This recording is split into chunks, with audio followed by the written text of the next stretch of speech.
So today in this video we shall factorize a minus b whole square minus 16 a minus b plus 60. So to solve this in a simple way, we let this term a minus b. So let a minus b by any English alphabet, suppose x. So a minus b means x, so it is x square minus 16x plus 60. So we have converted this expression into simple term. So to factorize this, the first term x square and last term plus 60. So both are same. So now we need a center part, and for that we factorize 60.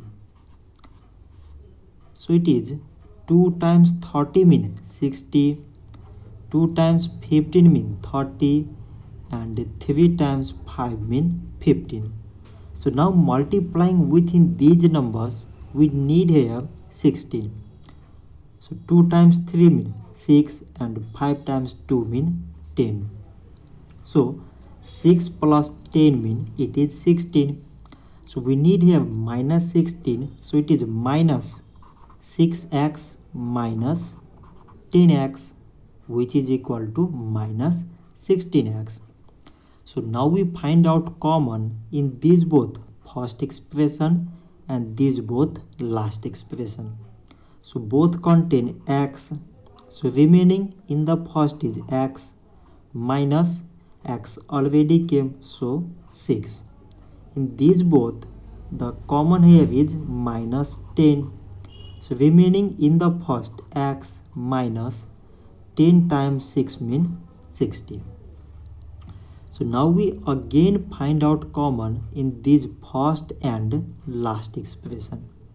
So both contain x minus 6. So x minus 6 is common, and remaining in the first x, in the last minus 10. So we have converted it into the simple term, and now we let here x means a minus b. So we express x in the terms of a minus b, and this minus 6. X means a minus b. So a minus b, and this minus 10. So a minus b minus 6, a minus b minus 10 are the required factors. So this much for today, and thanks for watching.